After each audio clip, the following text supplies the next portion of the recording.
What's up, everybody, and welcome back to the Steelhead Alley podcast. I'm Kyle, and as always, I've got my co-host Zack here with me. And today we're kicking off part one of our trip recap. What was supposed to be a Friday arrival quickly turned into a Thursday morning push. We got up there a half a day early, hoping to hit that magic window. But instead, we were greeted with higher flows and off-colored water that forced us to really rethink our game plan. In this episode, we'll walk through those first 2 days, bouncing between streams, splitting up together recon, and trying to hunt down where those fish were actually holding. Some early stretches made us question everything, but with some patience and persistence, we were able to find those pockets of fish that cannot wait to eat your fly. It's all about adapting, exploring, and staying confident when the conditions aren't doing you any favors. We've got a good one lined up for you today, so now, let's get into it. What's up, everybody? Welcome back. Steelhead Alley Podcast, episode 7, and we're getting into the trip recap. We just got back from our first trip of the season. We were alluding to that, talking about it in the Steelhead prep and planning. So we are actually recording this on November 24th. We're kind of getting our timelines a little funky here, but we're going to do a couple part series here, going over the trip, getting into how things went, trials and tribulations, what went well, what we struggled with, what we had to work through, kind of go over each day, recapping them. So I expect this to be a couple part series here at least. First one's going to come out first week of December, that Wednesday. And then we'll be into trip number 2. So we're going to have a couple trip recaps coming up here over the next few episodes that y'all can jump into. So Zach, welcome back, man. How you feeling off first Steelhead trip of the year? Good, man. There was some good, there was some bad, kind of everywhere in between. I'm excited to get into it and excited to go out again soon. Absolutely. To me, it felt like a typical Steelhead trip, battling conditions, battling weather, finding fish. That's just kind of how it goes. Obviously, you have some trips where you get into fish immediately, flows are prime, and we just bang out fish all weekend. But predominantly, most of the trips are kind of the way this one went. Searching for fish, searching different streams, better flows, better clarity. But ultimately, as a group, regardless of the number, we always seem to do pretty well. I thought we did pretty well overall. Our land rate was not that high, but we did hook a bunch of fish. But we got into some bruisers. We got into big fish, fresh chrome, just ripping line, jumping, really put us for a loop. So, but overall, I thought it was a good one. Yeah, for sure. Good first trip. Yeah, exactly. And it felt good to be back out there. Zach, you want to talk about like our decision ultimately to go up a little bit early, how that progression went leading into that first session on Thursday? So if I'm being completely honest, I don't know where the decision came from. I just know Stump texted me and said, hey, I'm trying to head up a half a day early. Can you make it happen? And then found out maybe the next day that you guys were in the same boat. So anytime we can sneak some more fishing in, even if it's only a half a day or a couple hours, it's really helpful to do some recon for the trip, get all those cobwebs off, hopefully hook into a few fish, and get that feeling back and really dial it in. Yeah, so Beaver was initially planning on going up that day. We've alluded to in past episode, but Stump's basically the reason. He brought up weather Saturday evening. Precipitation was in the forecast overnight into Sunday morning, so we didn't know if Sunday was going to work out. So I think he started pushing that Thursday idea.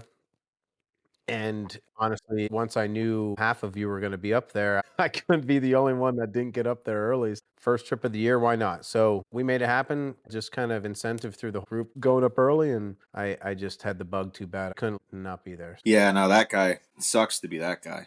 You don't want to. Yeah, it does. It's okay every now and then, but if 1 or 2 people are up there, or if there's a small group and one person's up there, but if everyone's up there, I can't handle it. But it was cool because it worked out. We took Thursday, Friday off. Did that Thursday morning trek. Me and Dave started from point A. You guys started from your spot. All 4 of us kind of got there around the same time, actually within minutes, right? Yep. And let's start there. We're kind of keeping in contact, making our way up there. ETAs are staying updated between me, you, and Stump. And then I was talking to Beaver on the way as well. He was getting up there a few hours after us, and his dad was going to another stream. We had much bigger group than normal, but we did a good job of really splitting up this trip. Almost double the amount of people we usually have, but it was cool. It was different. But so we had some people on one stream that first half day. We had some at another stream. So we had these plans to get in there early, do some recon, hopefully get the skunk off, right? That's always a good way to go about it. That's really the priority for that first half day or whatever. Everyone to sniff some fish, get an opportunity, get the skunk off. And we had our shots, but kind of backtracking, checking the gauges, right? Flows were looking good, and we got some precipitation the night before, a little bit up, but I was encouraged, the way things were looking for the whole weekend. Turns out they didn't drop quite as quickly as I want, or even the gauges were reading slightly different than maybe they have before. Yeah. Me and Dave popped in a little bit before you and Stump. I said, we're going to go look at the stream before we make a decision whether we're going to fish it or if maybe we'll move on to stream B or C. And sure enough, it was a little bit high, moving pretty good, and it was off-colored. I don't want to say like super dirty, but definitely turbid, off-colored. Would have been challenging. And then we're looking at gauges and we're seeing, stream B is running much better, most likely clearer. So we made the decision to go to stream B. We all beelined it there. You guys pulled in 5 minutes after me and Dave. And then it was suit up, gear up, rig up, and a few minutes in, we were all heading down to the water. So we got there about 1 o'clock or so.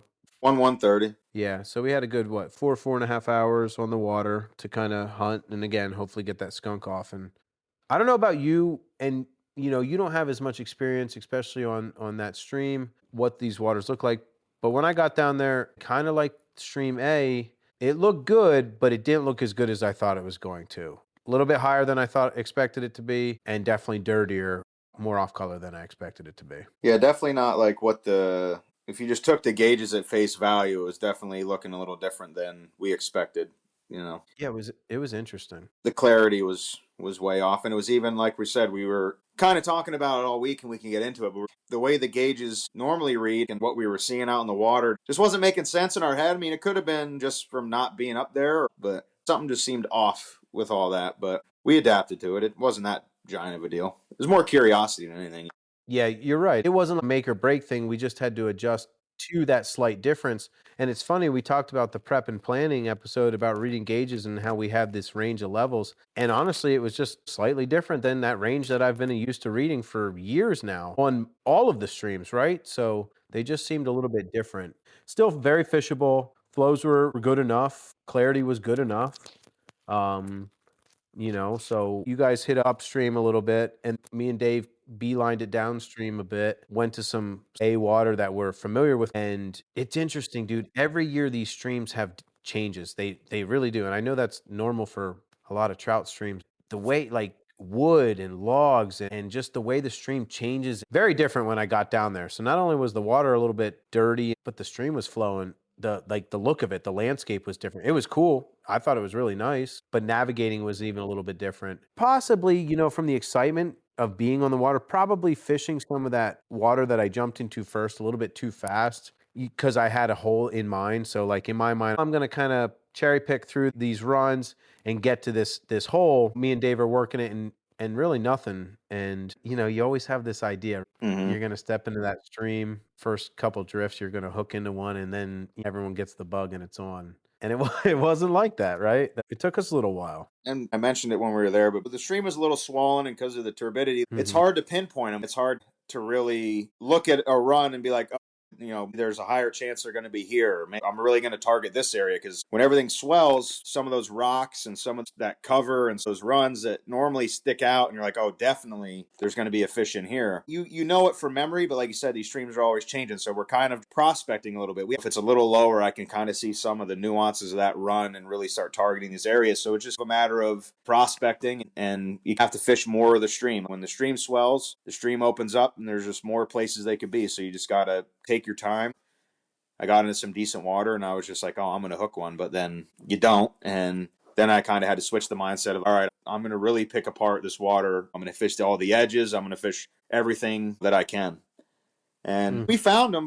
Once we got into some water where you could find the pocket water and actually really nail down the cover and the runs that looked good. Yeah, you're right. They were hugging the edges a little bit more, which is to be expected once you kind of figured out the way that the stream was moving. Some softer water, some softer pockets is where they were hanging out. If they were in some of those A runs, they weren't hitting, or we weren't getting the drift to them. Yep. That's the other thing. Right away, we kind of talked about this. That higher flow was tough getting down. We've alluded to this. You have to get down to Steelhead. You got to be in their zone. So a theme of the weekend was a lot of weight. I mean, it always is up there, but a lot of weight, really getting it down there. We were dialing that in too as we were figuring this out. How much weight is appropriate, where they're sitting. And yeah, once we finally started moving downstream a little bit. You banged into the first one, right? Did I? Was I the first one? I think you did, and then I was Yeah. shortly after that. Yeah, I found. I walked downstream with Dave. Mm-hmm. We kind of picked out 2 spots that looked good. His was like a tree root, right? It was like a root system, and then a nice kind of faster run. And I looked downstream, saw another log down in the water with a nice run, and I saw a rock in the middle of the stream. He went there, I went downstream. I was fishing the edge on the opposite side of me, fishing this log. Nothing, nothing, nothing. Then I started working it back in, hugged this rock, and down below me on the swing, I got hammered. And I only felt about 2 or 3 head shakes. I think I hooked it and I got the words, "Hey," out of my mouth or whatever I said, and then it was gone. But I was also standing under low-hanging branches. It was tight where I was at. So the hook set took me by surprise, number one, and I just had no room to work. It was a good fish. He gave me one little flop out of the water and bent my hook out, a size 10 jig hook, bent it right out. That's a good way to start. You hooked up right at the same time, pretty much. Yeah, it was a minute or 2 after. I remember you said just enough in time, because I don't know what you said, but I saw your rod bend, and then I saw your head drop, and, you know. But the other thing, before we jump into my fish, that first steelhead, especially with the conditions and everything, it catches you off guard because we're in the zone, we're mentally ready, but I don't know, it's still a surprise. And hooking them downstream is never easy. No, No, it's not. I wasn't really that mad. I just shook my head and I laughed. I knew I didn't really have a chance. It would have taken a lot of luck, and that fish would have had to run straight upstream for me to have a chance. I just kind of was happy to hook into one that, and like we talked about, that's what that first day is about. If I can go land a couple, 1 or 2 on the first day, that half day, that's great. But honestly, just hooking into a fish, obviously you want to land them, but just knowing, all right, we're in the right spot, we're doing the right things, we hooked a fish. And then seeing you hook up and then stomp. So that was good enough for me. That was plenty. I agree. That reminded me that I kind of knew what I was doing. There you go. I love it. The other thing is, it's literally hour 1 of our 3-day trip, you know? So it's all perspective. All you need is a sniff, a taste, and you're like, it's on. And then that gets the rest of the group juiced, and then you're even more juiced, and we start hunting harder. Our confidence is going up. We found fish, and it's kind of this trickle-down effect through the whole group. It's that first one, as much as you want to land it, but especially when you know there's many scenarios where you hook into fish and you're like, I don't have a good chance of landing this fish. Yeah. But you do it anyway, right? We still make that cast because that ride can be worth it in itself. And if you already set yourself up knowing, well, I got like a 20% chance of landing this fish in this setting, then if you lose it, you're like, yeah, I expected that. Yeah. I told myself when I was flipping my line back upstream and I'm just barely hearing the branches behind me, if I hook one here, it's probably not going to end well. And of course, I hook one there. Can't hook one wide open, you know? No way, dude. They don't ever make it easy. That's why I love Steelhead, though. They always find a way to make it challenging. Whatever that is, they make you work every time. But yeah, so if you can be more excited after just being in the water for the first time, you find that next level. And then maybe a minute or 2 after you hooked into one, I was upstream from you in like a slower tail, and I banged a good fish, good fresh chromer, good hook set in it. I had it deep, felt great about it. Was working me downstream a little bit. Called Dave for a net man, and he's kind of doing his thing behind me, and I had it in some shallow water, kind of hanging out, ready to be netted. And long story short, it didn't get in the net. No. It did not. It did not make it in the net. I unfortunately did not take that lost fish as well as you did on your fish, and we have some inside jokes now. An unfortunate event. That's really all it comes down to. It's just the way it is. Beaver brought up a really good point because obviously we talked about it all week. I was making fun. I was busting your balls all week, but Beaver and I talked about it, and I agree. At that point, if I have it dead to rights and it's got no fight left, and somebody goes up to get the net job and they miss it or they hit the line, that's a caught fish in my eyes. No, we don't get the picture. We don't get the action of holding it, but at that point, you did your job. You fought the fish well. It's going to happen, but in my eyes, we all seen what happened. To me, that's a caught fish. Kind of off topic. This is how I correlate this to where it made sense. Like, I went marlin fishing one time. We're miles out in the ocean, right? Hook a white marlin and fight this fish for a decent amount of time. And so I'm thinking, all right, we're going to be able to get this fish in the boat, hold it. Everybody in the boat's going to take a picture and it's going to be a thing. Well, you're not allowed to get them out of the water. So we got the fish up to the leader and they just cut the line. And I go, well, what the hell are you doing? They're like, hey, man, like, to save the fish and not put it through any more stress, once you see that yellow leader that comes up, they cut the line and let it go. No way. Wow. Yeah. So it's kind of like that. You know what? All right, we did our job. We couldn't do anything else. We got it all the way to the boat. That's a caught fish in there. Point. You know, so in my eyes, like watching it, everybody seeing it, you did everything you could do. You know, you got the fish in water where it could have been landed. It wasn't, unfortunately, but to me, that I'll count it every time. Well, I appreciate that. And I think it's similar as well. But we both know when you got someone like Stump in the background who's not going to let you. No, get yeah, away we're with always that. gonna, yeah, dude. I mean, obviously, I was laughing at you for the way you reacted. I get it because we're both cackling. You got Stump behind you cackling. I'm in front of you cackling. To me, it was just like a welcome back thing that had to happen. I was like, that was bound to happen. I just couldn't stop. You know what I mean? I don't blame you at all. It's hilarious. It doesn't make it easier on you when you're trying to digest losing a fish and then you have Stump behind you. Fucking yeah, I'm laughing down. You know, it is hard. I get it. You know. And honestly, I don't even care. The laughing, it's not even the laughing. I get it. We have a running joke on the trips that we do. I usually seem to get at least one or two good lines of passion that comes out, and it's a theme in the weekend. I don't mind. But I mean more or less, if everyone was like, you landed that fish, Ale, no worries. You had the head out. It was right there in the shallows. Stump would be in the background. Nope, I ain't counting it. Nope, doesn't count. Nope, doesn't count. That's what I mean with Stump. He would not. He would be the one out of the six of us or whatever and be like, I don't care what you guys say. Oh, you didn't land that fish. Yeah, that's true. Exactly. You know what I mean. Yeah, yeah. And there I gotta horse him. You know, you can't be playing around. Gotta horse him. You gotta horse him. I guess I should have. I never let it go downstream. Anyway, we've laughed about it since. It is funny. I sent you guys the video of the clip today as I was going through some of the footage, and I was laughing watching it. And here's the other thing. After we have the whole weekend and we hook into a bunch of fish and we have a good trip, it is just one steelhead, and it puts it in perspective, and no big deal.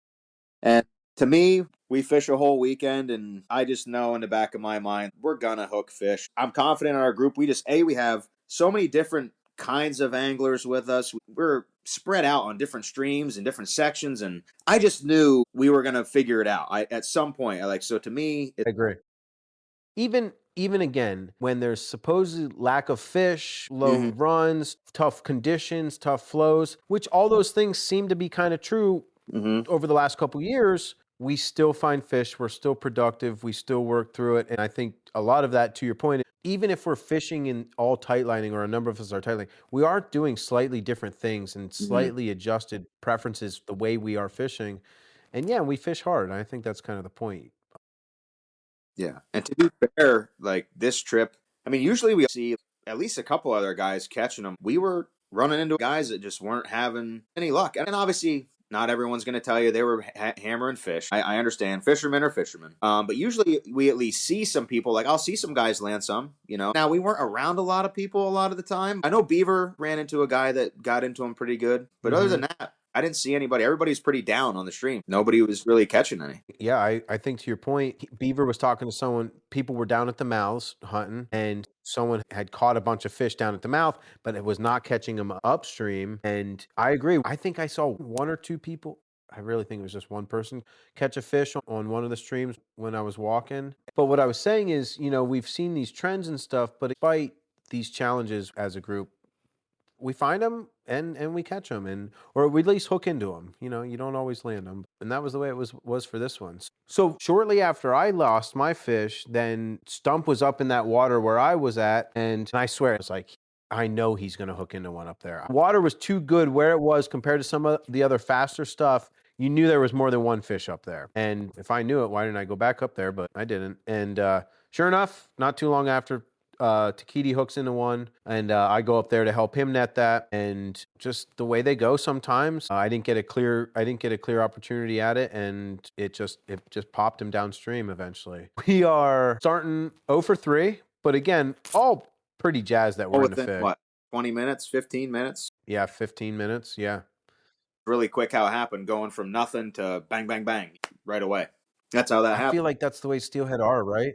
When I think of steelhead bite, that's the way I think of it. Like I think about a hole or runs of fish or fishing for steelhead in general is a lot of times, depending on the day or the time of day, you get into a run, a good steely run, and you might scoop one or two quick. They might just bang, bang, hit. And then there could be a lull for 10, 15, 20 minutes. And you're like, oh, okay, maybe I'm about ready to move on and hit another run. And then they hit again. Or there's another set of two or three that kind of jump into it. That's the way I think of it a lot of times. And sure enough, that's kind of how it was. And the timing just kind of hit and that bite just turned on. We were in the right place at the right time. And like you said, within 15, 20 minutes, bang, bang, bang. It was cool. We're all kind of feeling high at this point. And that was kind of the peak, right? And that's where it gets interesting, where you're like, all right, here we go. More water to fish. Let's keep finding fish. We should have some more action. And it didn't really manifest that way. So me and Stump stayed back and kind of went a little bit slower and worked that water behind you guys pretty hard.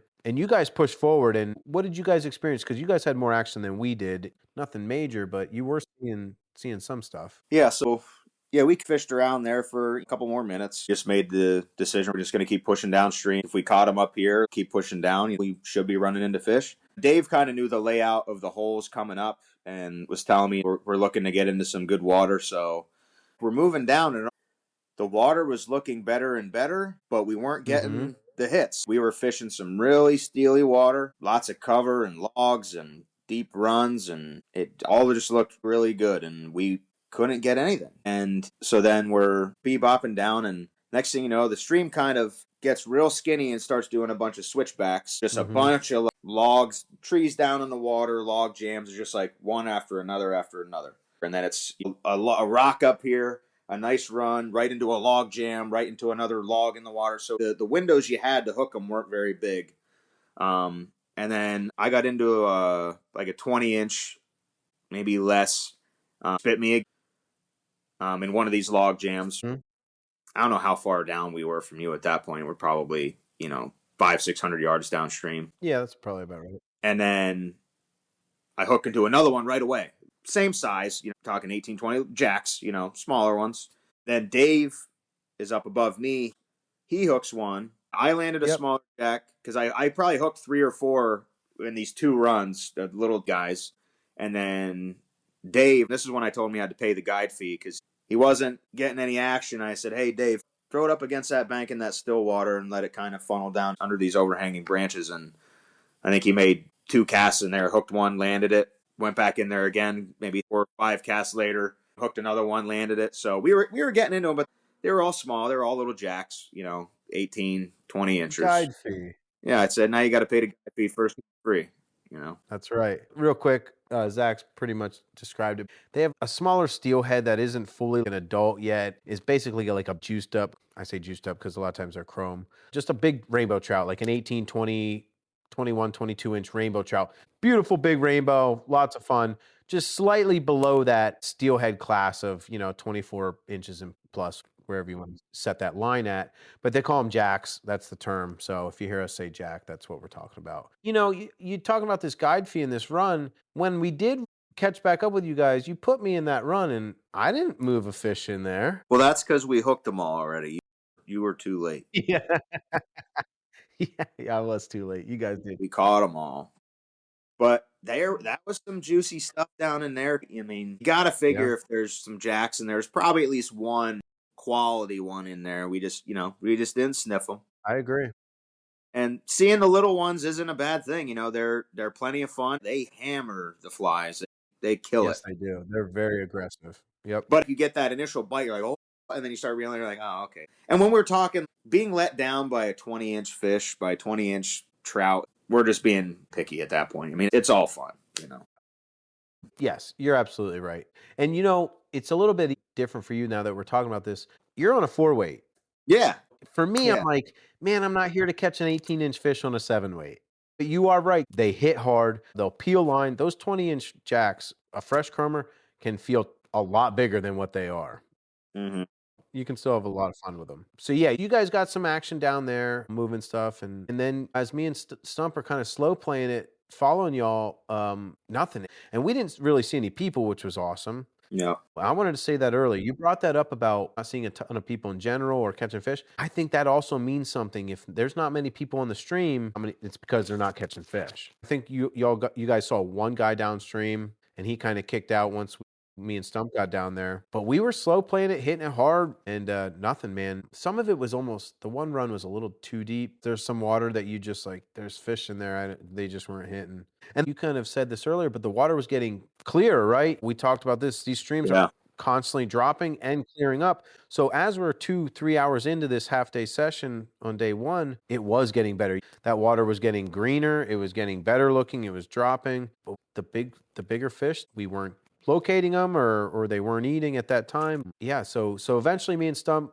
caught up to you guys, worked some of that water that you guys ripped those jacks out of, and I don't think Stump really moved anything either. No. And then we're kind of bebopping down, and then we got into that one corner run, and Dave hooked into another one, right? They hooked into 2 there. Yeah. Did he lose both of them? Yes, he did, I believe. Yeah, I think so too. That was a theme of the weekend. We'll get into it, but losing fish was a theme for all of us. Yeah, my batting average on Saturday or Friday. No, Friday was good. Saturday's average was not great. Saturday. Yeah, we had good landing percentages as a group on Friday, Mhm. bad landing percentages on Saturday, but we were into a lot more fish on Saturday. They were just big and juiced. A lot of fun. Some of those rides were awesome, regardless if you landed them. And then we keep moving down, hitting some nice water, right? Good quality looking runs all through there, but still they just didn't seem to respond to it. I'm a big fan of the last light bite. I tried to get some in there, but nothing. I think it was clarity. They just weren't fully tuned in at that moment when we were there. Yeah, they had our number that day. Yeah, and again, but we moved some fish. We fished for 4.5 hours. We went over 3, over 4 in terms of good steelhead, and then you guys hooked into some jacks, and so for 4 hours, not bad. For the levels and clarity, not great, but not bad. And then the cool thing is that gave us such a head start for Friday. It was a good way to start. Yeah, we lost fish, but we had opportunities, and for the 4 hours we had, keeps your motivation up for the next day. If you go in there and you throw a whiff job, and then all of a sudden your attitude might be a little different the next morning. But for sure. Well, there's still that big question mark, right? Yeah. And that question mark is tough sometimes. That's the whole point, is answering that question, and then everything else kind of falls in line a little bit easier. So that last hour, we're kind of wrapping it up, trying to scoop one more. But in the meantime, Beaver had made it to the same stream, based off of the information we were telling him. He was with a buddy, and so he decided for those two to go upstream a couple miles up from where we were. And familiar water, we've fished it before, and they had no luck. So now they only had a couple hours. They had about half the time we did. But I know Beaver was also very surprised by the clarity. He was surprised by the levels as well. And they did not move fish. It wasn't just us. The fact that they struggled upstream tells you, again, a little bit about conditions and just the way the fish, whether they were off or whatever. But that gave us good information leading into Friday. We had a better plan. We knew that stream was only going to get better if we ever did want to go back there. It was going to keep dropping and getting better. So now, getting back to the Airbnb, sharing recon, sharing information. We had a couple guys on one stream who caught a couple. Us 4 were on, the lower section of this stream. Beaver and his buddy were upstream. So we had people, different places, kind of dialing in some information, and that gave us a better target area where we wanted to start Friday. Yeah.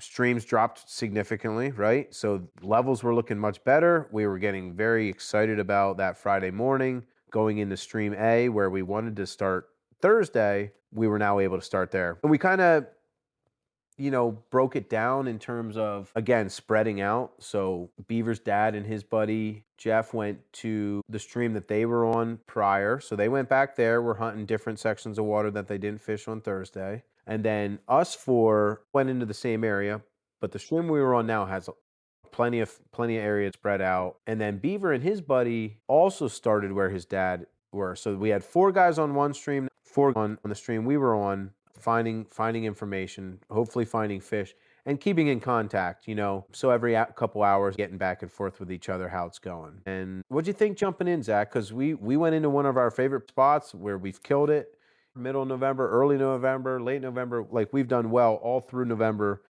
One of our favorite sections, a lot of good water. What'd you think jumping in and comparative to day one and how it was looking?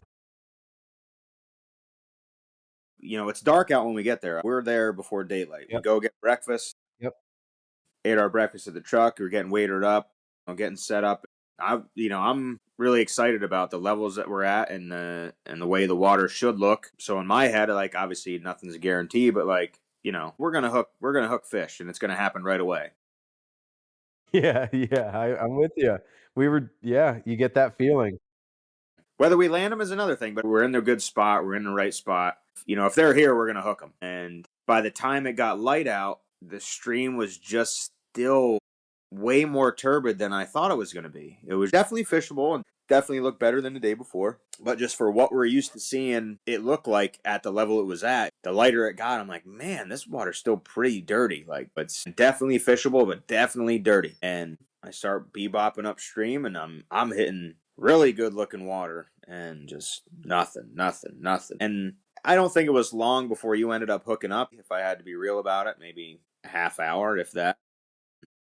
But in my brain, I'm like, here we go. This is going to be the long haul. This is going to be how this day goes. We are going to be scraping to hook one. We're all using similar tactics, but all using pretty different stuff. And like I've said before, it don't take me long to get pissed. It's steelhead fishing, and I need to tell myself that more often. But you're just like, there's no way we get in this water. We're the first ones here, and we don't sniff one. So for me, it was a little bit of a setback there in my mentality. And then you hooked one right up above me, and short fought battle, kind of like mine on the first day. A couple head shakes and Yes, gone. it was.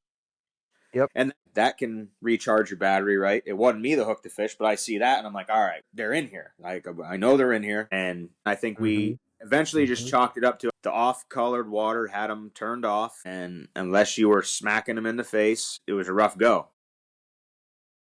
It's hard to find them. Like you Yeah, said, yeah, kinda like what you were saying yeah. from day one, that water was turbid. Let's backtrack a little bit, like, we get so jazzed up for that morning. That first morning, we're in the parking lot, we're eating our breakfast, pitch dark, getting suited up, and you get so much excitement in your head, you're like, "I've been here plenty of times, we've killed it here, Yeah. I expect us to kill it." So then when you don't do that or you see water that is dirtier than you expect, it can throw your that mental alignment off just a little bit where you're like, "Dang, this is not what I expected."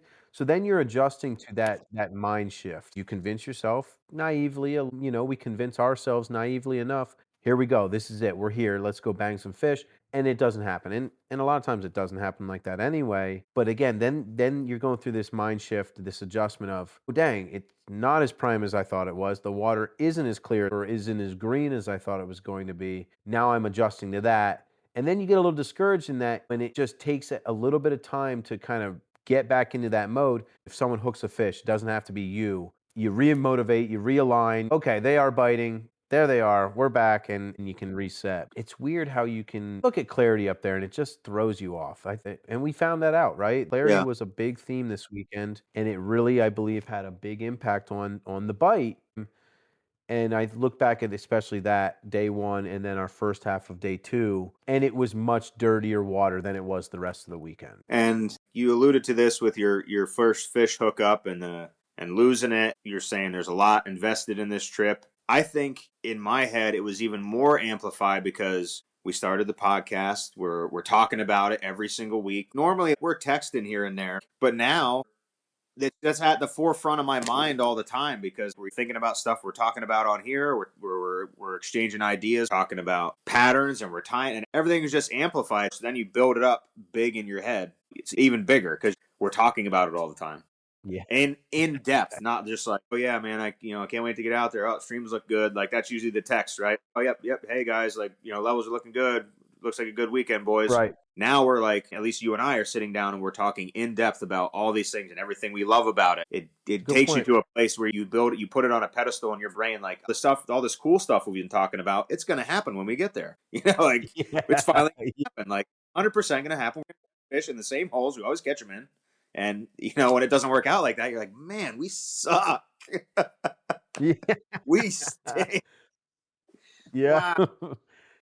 There's a lot of emotion and investment into it because not Yeah. only are we putting all of our investment into tying and getting ready, but now you're putting investment into, you edit all the videos and we record the podcast and you're laying out outlines for what we're talking. Even more goes into it than usual. Good point. I didn't actually connect those dots of how much more me and you are just invested in this on a daily routine now. So that's a really good point. We all are very passionate about how much we enjoy our time up there and on trout streams in general, but we all agree. I am extremely passionate up there, and a lot there that I didn't actually consider as well. As we're getting back into this first half of day 2, just like you, Zach, with the fish that you lost the day before, I'm in this corner pocket and with a big root wad, and I have like 5% chance of landing a fish if I hook into one. But in my mind, I think there could be a fish in here, and we just need to move something. And sure enough, it was maybe like 5-6 casts in. I pumped something big, boom, boom, boom, boom. And I think I yelled down to you, and by the time I yelled, he was off. But it was just enough to, like, again, that realignment for me, for the 4 of us. You're like, oh man, okay, maybe the bite's turning on, maybe we're finding fish, whatever that is. We all kind of locked in a little bit more. So we're feeling better, hitting good water. And I know I talked to Beeve at some point within that first 2 hours or so, and he alluded to the water being much clearer where they were on the stream that they were at. So that was in the back of our minds a little bit. And I think even by then, Beeve had texted me and said he caught one. So that's starting to creep into our minds. So we're like, okay, cool, like great. That's the point of recon. That's why we have the crew there. We're answering these questions. And if we decide we want to move, then we're going to pack up and head out. And now we do move upstream where we know some runs are coming up. So I'm anticipating, good holding water. I still have in my mind, there's a chance we just stay here. The bite keeps turning on, the water keeps getting clearer. And so we kept moving up, and nice long run where 3 out of 4 of us, I think, jump into it, all different sections. And I went to the head of it. The head was open, so I jumped in. There's a hole in there, a bucket that I know always holds like 6 fish, a dozen fish. So in my mind, I was like, oh, sweet, that spot's open. You guys, I think you and Dave one was in the middle of the run. Someone was at the tail of the run. So I went all the way up. And in my mind, I'm like, sweet. I'm glad this was open. I'm going to hopefully get into this bucket. And sure enough, it wasn't long. And I did hook into fish number 2, big male, colored up buck.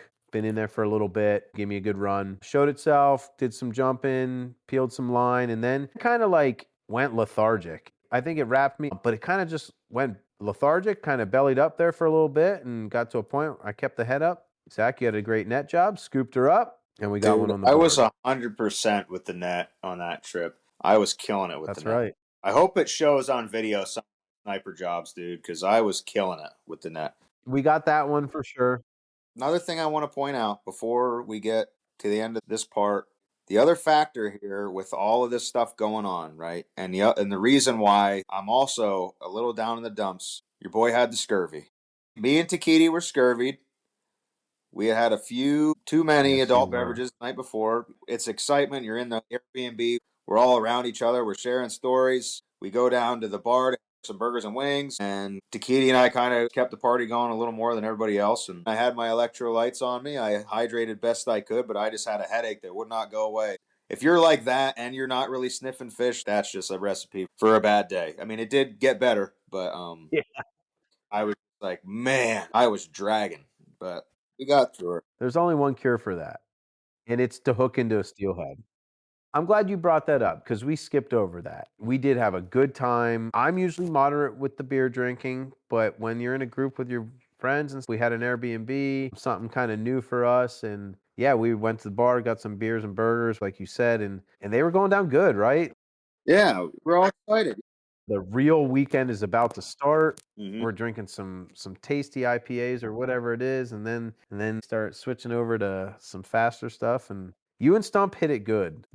You both hit it good, and you both were feeling it that next day. And I will say that was the first time I've ever been. I mean, I wasn't bad, but I've never had the scurvy like that on a steelhead stream because I'm usually always cognizant like that too. Usually we're getting up there at midnight. We have a beer. Yep. Oh yeah.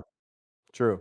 In the hotel afterwards, like a celebratory, hey, whatever. But then when you get there at 1, and then, as soon as we're done fishing, we crack a beer, and then we go and eat, have a good time, and we're all sharing stories at the bar, eating, and then it percentage goes up quick. Percentage goes up quick. Yeah. Yes, That it does. percentage goes up quick. That alcohol percentage, Yeah. that totality, yeah. We had an extra 4 or 5 hours after the stream. It was different, you're right, but it was a good time. It was a great day. It was a great time. It was a great time. I like the social aspect of it. That was a good part. So I forgot, you and Stump were dragging a little bit Yeah. as that rough morning starting out for us. But yeah, so kind of wrapping up as we are closing out part one here, scooped that one fish, but nothing else, right? We worked that run even harder. I worked that run more, expecting there to be at least another fish out of there. And it just seemed like it was a little bit luck. I had just been in the right place in the right time for those 2 fish. And there's a lot of good water up there. We were hitting some really good water. So you guys went up ahead of me. Like I said, I was going to work that run a little bit longer.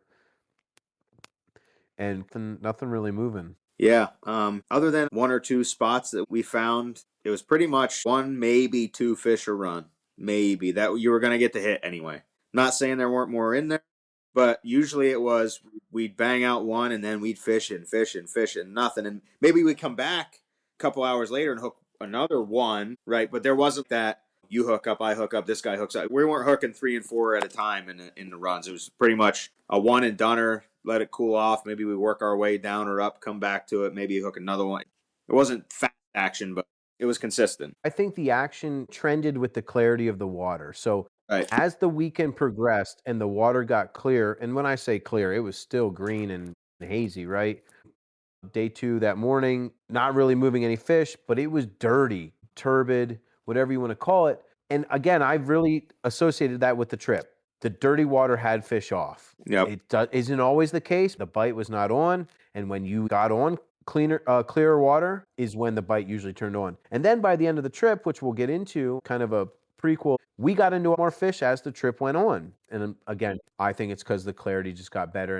And then once they started getting into that green, fishy water, the results started to show with it. So that's kind of how I thought the weekend went. Giving you a little preview of the rest of the trip. We made a move, right? We made a move. Yep. We're kind of faced with this decision now. We're moving upstream and we're getting away from the vehicles. Do we keep powering through and letting the water keep dropping and getting clearer and keep working all this water that we know most likely have fish here and there? But we talked to Beaver. They had moved a few fish each, I think. Water seemed really nice where they were at. So we made the decision to turn around, head back to the cars, and change streams. And ultimately, that was the right decision. It paid off, so it was like 15, 20 minutes, whatever that was, from where we were to where Beaver and that crew were. They were downstream further. We decided we were going to go significantly upstream and work down to them, which ended up taking hours before we actually ever saw Beaver or any of them. Yeah.